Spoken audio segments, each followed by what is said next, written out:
Hey everybody, the Reeswirl here, and welcome back to more Kingdom Come Deliverance. Okay. Can't remember what I was doing. Teresa? Hello, dear. I know you want to go for a, I don't know, something. But I can't remember when it is. I think it might be in the evening. You want to do something together again? Don't you want to do something together again? I can't now. Come back in the evening, will you? What's considered the evening? Let's try 6. It's 4 hours. It's not much time. So, fingers crossed. Not now. Come back earlier, will you? If she does that, I'll say, fuck you then. I might as well. I'm only doing this because I'm right here, so I might as well. Still trying to think, like, why the hell is Peshek's reputation with me so bloody low? What did I do?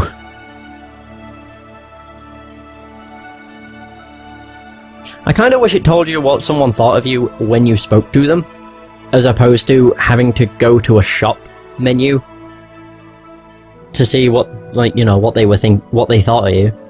You know, it's weird. Maybe it's because I've not done anything for him and I didn't pay him back in straight away. Instead, I delayed it for a while. Where's Teresa? Oh, she's out back. Okay. I saw a woman, like, straight ahead. I saw her and I thought that was Teresa, but it ain't. Teresa is you! Boom. How about now? Fancy a walk to the town?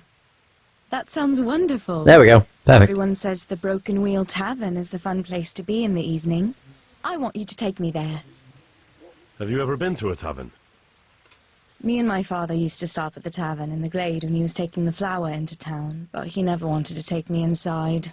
What do you think, Hal? Shall we go? Of course. And just where might that be?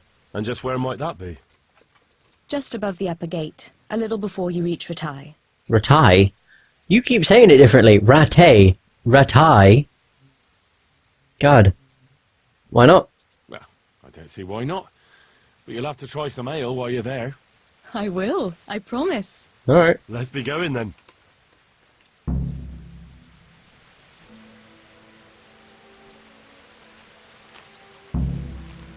Take Teresa to the Broken Wheel Tavern. It's just Ratai. I used to say Go to Ratai. taverns a lot, do you? Sometimes. If I want a proper meal, I have to. You wouldn't want to eat the stuff I cook. That's true. I haven't forgotten that bet you made back in Skalitz that time. Don't talk about those oat cakes. Fritz's belly heaves at the very mention, even now. And Yeah. that's where you go to woo wenches, is it? Yeah, naturally. The taverns and baths are where the best ones gather. You lout. No need to take it the wrong way. I'm not taking it any way at all. It's all right. I'm only joking. I don't go picking up women in taverns. I prefer a different sort. What sort might that be? All mouth and green eyes. You're such a... Come on then. There we go. I was going to say, I know there's a cutscene at some point.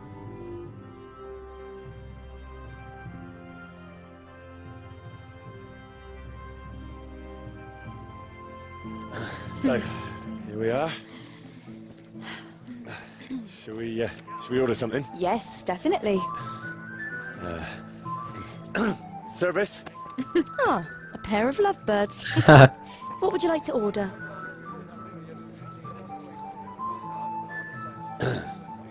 Is it all right? It's excellent. This ale, there's no better in the province. You know what? Oh. What? What are you doing? Oh, no. Oh, But really? yes. Oh, come on, be brave. No, I've never... Hand on my hip, I don't even know how. and off we go. God, Henry looks so different. I don't know He's in how. like full plate mail. That's awesome. You're doing just Oh fine. no, it just looks really cool. No, All right. it's fine. All right. Oh, very nice. Not so bad.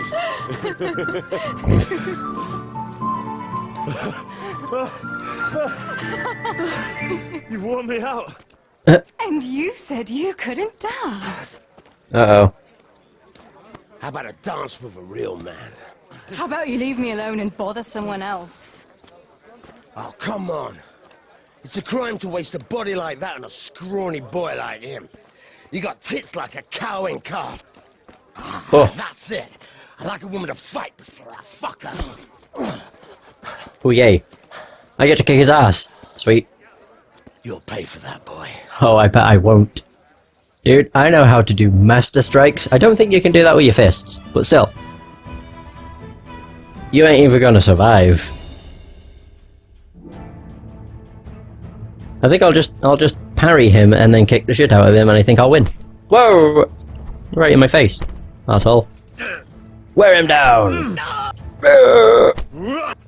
Wow, 2 punches, really? What a dick! God. He folded in half. Oh, that was the best. I knocked him unconscious.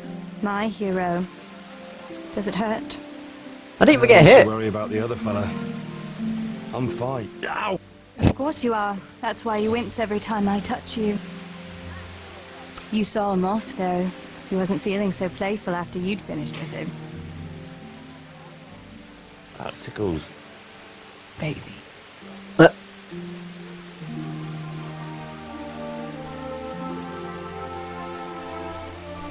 How'd he get so roughed up? Like, what the fuck? The guy didn't even really touch me. Not really. I kicked his ass, and that was the end of it. It took quite literally 2 punches. That was the best. So, you'll probably be fine. But try to give your hands some rest. Don't go lifting anything too heavy. Thank you. Can I take you home? You never give up. Are you sure you don't need a bit more rest? I can find my own way home. I'll manage those few extra steps. Come on then, hero. Hey! What a man. There we go.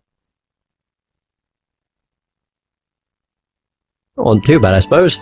Yay! I'll give you this. Nights out with you might be painful, but they're never boring. I do my best. You should go in before Peshek starts fretting. What? Whoa! This is the best reaction. Look at his face! Oh.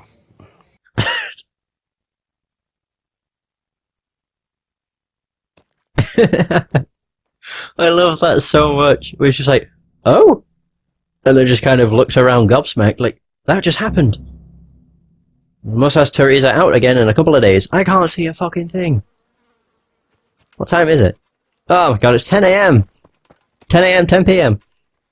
Fuck. Well, I'm just gonna have to hope that I can still... Oh yeah. I forgot, if you walk around without a torch out, you can actually get arrested, which is retarded, but it happens. Oh wait, time doesn't pass. Damn. I forgot, I haven't actually read any of the codex things, which I thought I remember saying I was gonna do that. Yeah, at the start of this session, but I never did. Whoops. I'll just find somewhere to sit down, then I'll do that. No, I just kind of completely forgot and decided to focus on something else instead, which was the carting side quest. Mostly because it was a pretty quick thing to do. Am I even going the right way?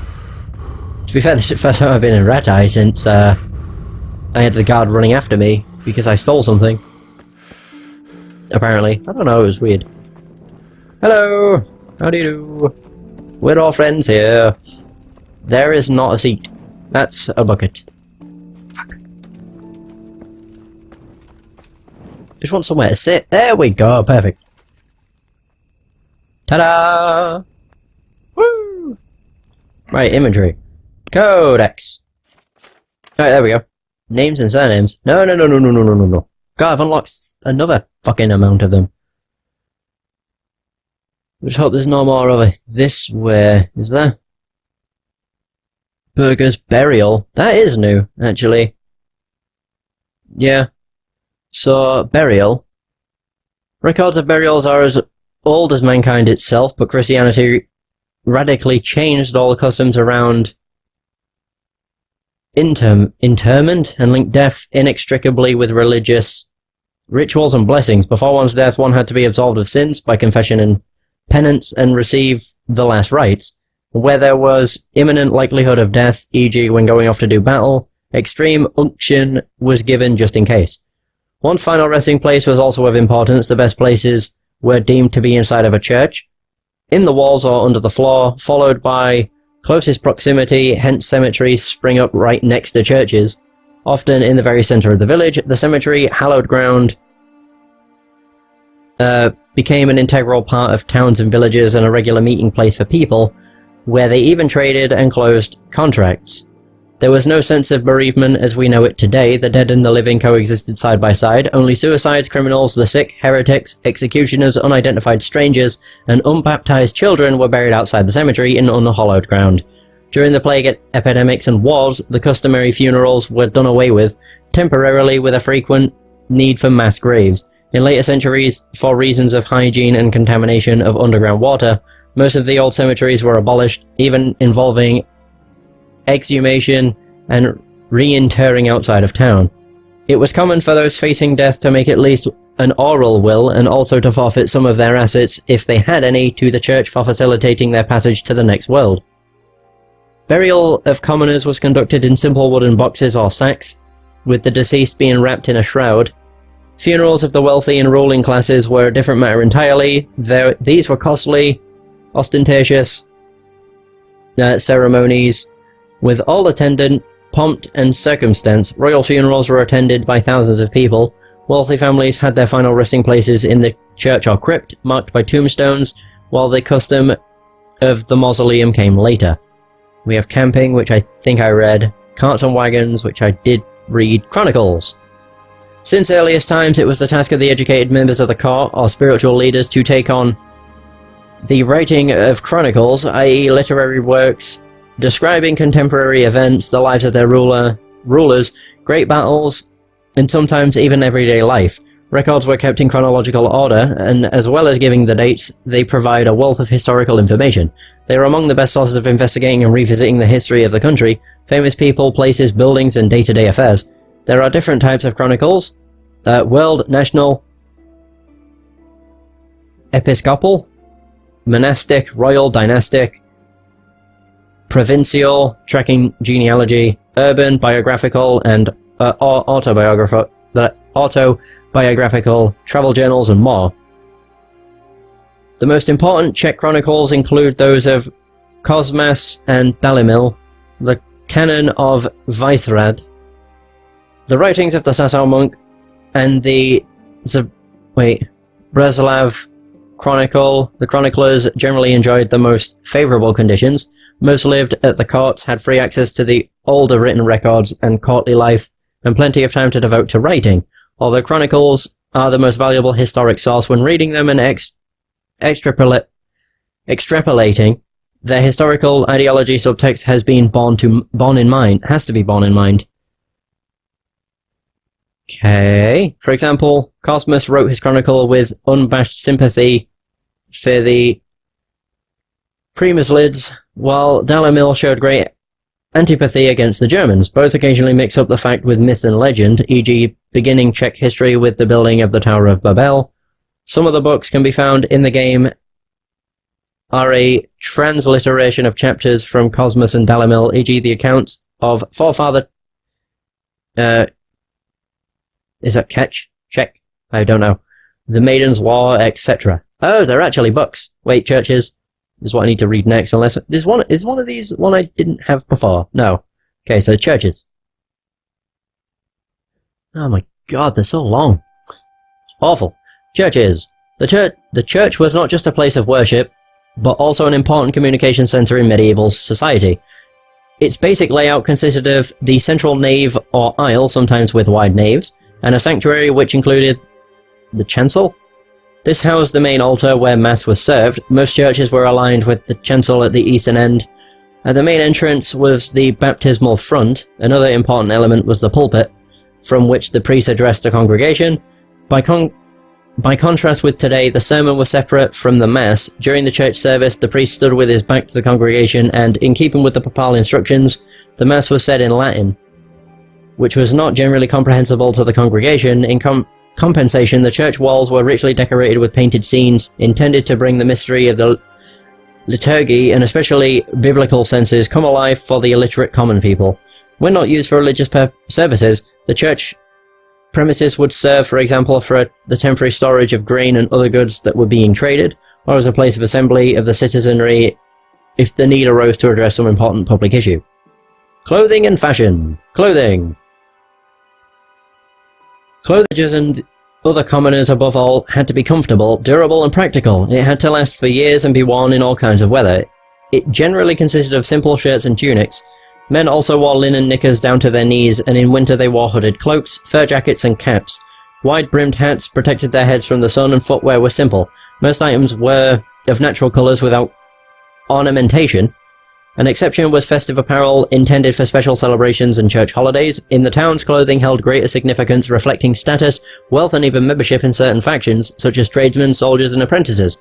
Accessories included belts, bags, gloves, hats and other head coverings. Most of the garments in Kingdom Come Deliverance are based on actual historical records of medieval fashion. Hairstyles.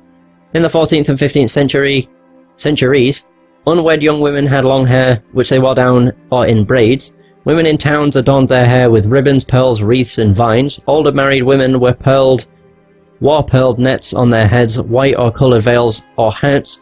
Fashionable men in the 15th century had long, coifed hair, and they liked to shave their chins. They covered their heads with brimmed hats, caps or hoods. Jewellery. In the Middle Ages, jewellery was fashioned from gems, wood, leather and metals. All gold tended to be worn around the neck and breast rather than on the hand. The most common type of jewellery consisted of earrings and various types of crosses. The most common motifs adorning jewellery were flowers and animals. Figural decoration was often associated with religious themes. Rings were very popular in the High Middle Ages and were worn for both prestige and symbolic meaning. They were either made entirely of metal, mostly bronze, in rare cases silver plate or copper wire, or adorned with precious stones and worn on all fingers. Footwear was made of leather, cow, calf, goat, as well as grass, straw, bast fibers, wood, cloth or felt. In the countryside, people often went barefoot in the summertime. Shoes were originally made from a single piece of material and fitted with straps. Soles, left and right, on shoes first appeared in the mid-14th century, while heels were added in the 15th century. The most common type of footwear consisted of sandals that covered the entire sole of the foot, and slippers made of wood or cork. Stitched shoes could be either low or above the ankle. Oh, there we go. The conciliation crosses. Conciliation crosses, or merely stones with a cross engraved into the surface, were erected in places where tragic events or important historical events in the life of the community or the country had occurred. They were closely linked to criminal law, a symbol of admission of guilt and a plea for forgiveness. The conciliation cross embodied repentance by the perpetrator of a crime, built at the culprit's expense. In addition, conciliation crosses marked the boundaries of estates and municipalities. I have no idea. Municipalities? Dugout shelters. A dugout shelter is a form of smaller and more makeshift housing. One room dug into the ground with steps leading down into it. It was covered with a simple thatched roof. These were home to poor people, or a provisional shelter for woodcutters, charcoal burners and shepherds, who did not live in them all year round. Is that ecumenical council? Ecumenical councils were ecclesiastical assemblies of representatives who discussed and debated on the topic of faith and church administration. For example, the Great Council of Constance, 1414 to 1418, which lasted 4 years and dealt with the issues of the reformation of the Papal Schism, and also condemned the preacher Jan Hus of heresy, resulted in his execution by burning. Execution place. Execution places were situated on hilltops at crossroads and out of towns, as they were considered unclean. These were deserted places that everyone avoided. No craftsman would work nearby for fear of losing his reputation. The only one to be seen thereabouts was the executioner, who often lived near the site. Common folk would approach the gallows or execution place for the sole purpose of witnessing an execution. Executions became popular folk entertainment, often with the whole town gathering to watch, but sentencing to capital punishment was a right granted only to selected towns, and by no means all of them had their own executioner. Fabrics! Oh, this one's not that bad. Fabrics were made from plant and animal fibers. Bast fibers especially were used from the very beginning from willow and linden trees, as well as various grasses. Later on, particular plants were selectively cultivated to be particularly suitable for cloth production, such as flax or hemp. Hemp fiber is tough, rougher, and darker than flax, but unyielding, hence not too suitable for clothing and better utilized for ropes and strings. Cotton was unknown in Europe until the late Middle Ages. The most widely used animal fiber was wool for its good insulation properties, high absorbency, flexibility, and ease of dyeing. It was combed or shorn from sheep. A highly prized and rare import from Asia was silk. We have faith and devotion. This, of course, is a long one. Christianity was adopted in the Czech lands as early as the 10th century, though certain pagan practices remained until later, especially in rural areas, blending seamlessly with rising Christianity. Some of the folk customs were later modified according to church instructions, others continued unchanged, and yet others were eradicated completely under church pressure. In addition to a deep faith in saintly patronage, the saints Wenceslaus, Vitus, Nicholas, Ludmilla, Aldebert, etc., the Middle Ages reverted the Virgin Mary and the various patron saints of the professions. One manifestation of medieval piety consisted of wayside shrines, conciliation stones, or crosses put up in large numbers in villages, at intersections, and along the main byways. In royal cities and liege towns, it was important to collect holy relics, remains and memorabilia to mark the saints. The cult of saints was encouraged, and cathedrals and churches gained prestige with the relics they held. It need not be emphasized that most of the relics were fakes, and that nobody took much issue with it. Devotion was shown in everyday life and accompanied everyone from the cradle to the grave by the way of church rituals. Occasions for worship, religious holidays, or regulations, for example, the numerous fasts or Lenten days. In some way or another, everyone believed in God. For complete atheism, we have to look to later centuries. And now we have farming. Wow. Unlike today, when the land has long been given over to agriculture, the burgeoning of farming in the Middle Ages brought the need for new fields where there were only forests or untilled lands. The timber from forest clearing was used for construction. The remaining roots, stumps, and scrub were burned, and the ground then leveled. The finished fields were cultivated by the three-field system. A third of the land lay fallow for 2 years to recover nutrients. This was used for grazing livestock, which added manure. It was then returned to use and tilled, while in turn another third, which had been used for raising crops, was left to lie fallow. There was thus regular crop rotation to save exhausting the soil. In the earliest times, ploughing was done with a simple device called an ard, or scratch plough. Where the soil was stony, working it was very hard. The tiller had to keep watching the plough and used great force to push it into the ground. Similarly clumsy and imperfect were the harrows of the time. After harrowing, any remaining clods of earth would be crumpled with a mattock or wooden mallet. This work was typically done by women and children. The most common crop, wheat, used to be full of weeds, and as such not very economical. 15 largish sheaves yielding only about 18 kilograms of grain, often even less. Harvesting often had to be done using only a sickle for cutting. After drying, the grain was threshed out. Vegetables and legumes were cultivated to a greater extent than today. Grown in fenced gardens next to houses, these were mostly peas and lentils, but also vetch and beans. And around the villages, flax and hemp were grown extensively. Hops were grown in signorial fields for the liege lord's brewery. Feudalism. Alright. Feudalism is a political system based on land ownership which originated in the early Middle Ages and followed on from the decline of the Roman Empire. Its foundation was the fiefdom, a certain area, territory/land, that the owner lent out to others. The ruler, either secular or religious, was the natural feudal senior, and those allocated his fiefdoms were his fiefs or vassals. The handover itself came with pomp and ceremony, during which the vassal promised allegiance and military aid or other services to his feudal lord. The contract could be rescinded only by the death of one of the parties or in the case of a material infringement. Not only could the liege have several vassals, but a vassal could have several liege lords. In the event of a war, one had to choose side by one's contractual tenure. Feudalism also determined the relation of the poorest class, the serfs, who worked on the leased land, paid dues out of what they made from it, and provided for their master. His soldiers and officials, or for a monastery, it was called a quit rent, a source of wealth mainly for the nobility.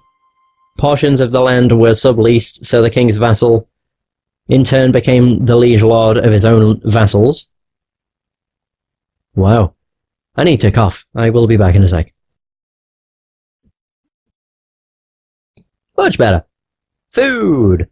In the Middle Ages, whether at a village or a royal court, the foodstuffs used were mainly those sourced locally. Vegetables, primarily cabbage, onions, parsnips, turnips, beets and garlic, and to a lesser extent carrots, celeriac, parsley, cucumbers and melons, legumes, peas, lentils, vetches and beans.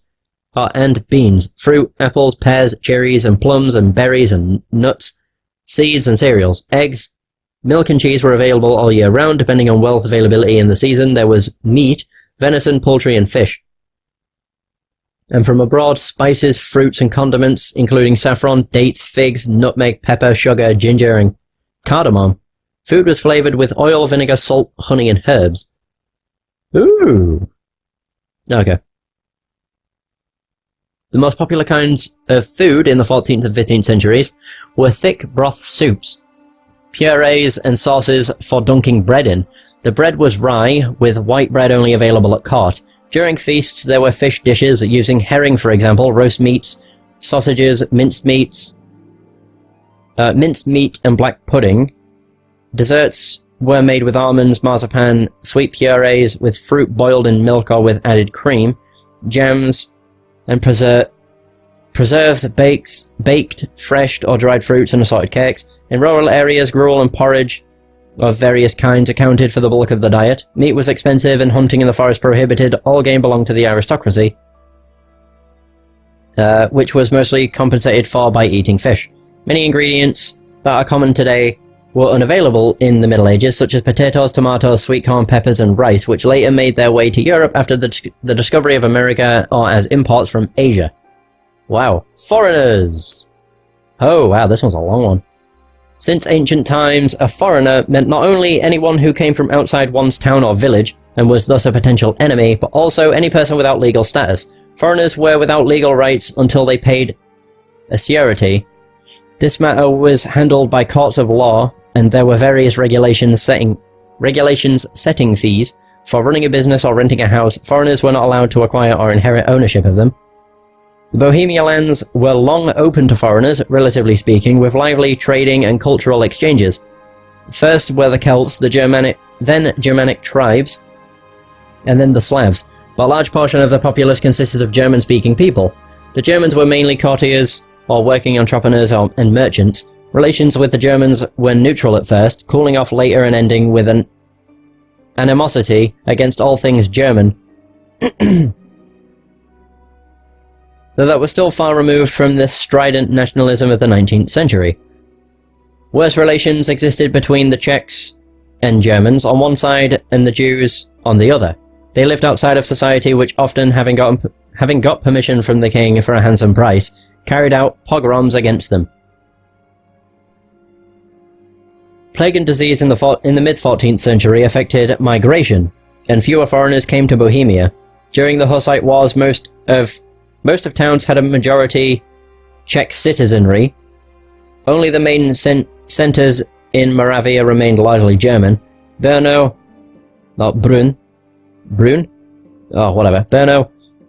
Jihlava, and Olomouc, whatever. The Czech language gradually permeated from rural society to the higher social strata.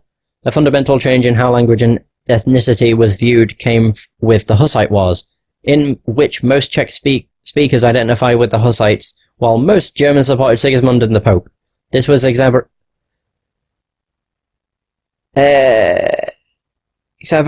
by the foreign, often German, crusades summoned by Sigismund against the upstart Hussites. Frescoes! Medieval frescoes were intrinsic to architecture and had both a decorative and educational function for the illiterate population, showing in simple terms the wealth and superiority of the nobles and detailing the biblical stories of scenes from the lives of the saints. Extensive works of art were to be seen in the larger residences, monasteries and churches or palaces fashioned by the specialized painting studios. Less significant buildings were decorated by local individual artists. Painters in the Middle Ages did not tend to sign their work, and thus largely remained anonymous to this day. Most of the paintings were created by following strict, formally conceived designs and templates, so the styles of individual authors did not differ much. The aim was not originality, but to portray the particular scene masterfully. I think I'll read furniture next session.